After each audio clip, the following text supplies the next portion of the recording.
There is a long-running debate in the Geometry Dash community over whether electrodynamics should be rated demon instead of insane. In this video, I will be going over the difficulty of electrodynamics, what should be done about it, and I will even explore if the ratings of other main levels should be changed. Before we look at electrodynamics, let's look at the other demon main levels for comparison. We currently have three, with a fourth one on the way. These are Clubstep, Theory of Everything 2, and Deadlocked. All three of these levels have different elements that make them difficult. Clubstep has fake spikes and invisible spikes, as well as tricks, making it a bit more memory-based. Theory of Everything 2 has fast and tight gameplay, as well as 78%, and Deadlocked has both fast gameplay and memory, providing quite a challenge. Electrodynamics obviously uses fast gameplay, having this very long 3x speed part to end the level. Let's take a closer look into the specific parts in the level. It starts off with an easy beginning, around base after base difficulty, but quickly throws you into this 2x speed part.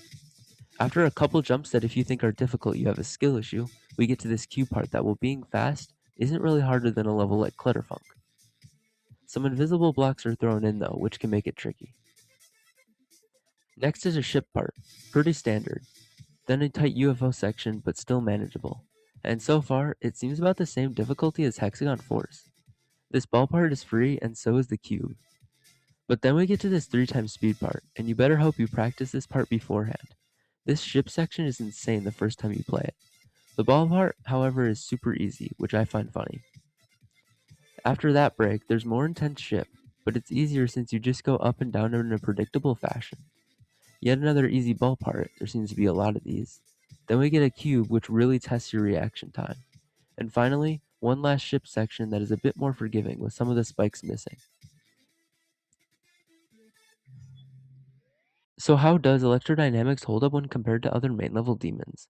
I'd say it's easier than Clubstep, but not by a whole lot. It's certainly a lot closer to Clubstep than to most insanes like Cycles, Electroman Adventures, or Finger Dash.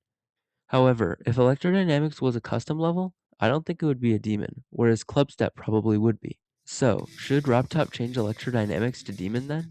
Well, actually no, and here's why. First off, the demon main levels are spaced evenly apart, and having two demon levels right next to each other just looks weird. But more importantly, this would mess up the demon count for millions of players. Furthermore, demon main levels are locked behind coins, which means electrodynamics would have to be as well, which would lead to many players being locked out of the level, so changing it would be a bad idea. And the rest of the main level ratings aren't even consistent anyway. Why is electrodynamics so special? If we are going to change electrodynamics' rating, we should fix all of them. Stereo Madness has to be easy because it's the first level. Back on Track is literally easier, so also easy. Poltergeist, Dry Out, and Base After Base all make sense as normal. Can't Let Go and Jumper would be hard. Time Machine is harder with all of its triple spikes. Cycles and X-Step as well. Clutterfunk jumps up to insane, and Theory of Everything is there as well. Electroman Adventures is the first one to go back down, being just harder. Clubstep would be Demon, and since levels like Cycles and Electroman Adventures are no longer insane, Electrodynamics would actually make sense as an insane. Hexagon Force is a similar difficulty, also insane. Blast Processing is a lot easier, harder. Theory of Everything 2, Demon. Geometrical Dominator, that should be insane. Deadlocked is Demon, obviously, and Finger Dash and Dash are both harder. And that is what the difficulties of the main levels would look like if they were consistent.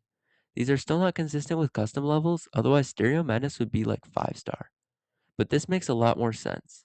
The star count that each of the main levels give is weird, but it's too late to change that anyway. This has about a 0% chance of being implemented, but I think it wouldn't be a bad idea. Hope you enjoyed this video, and I'll see y'all in the next one.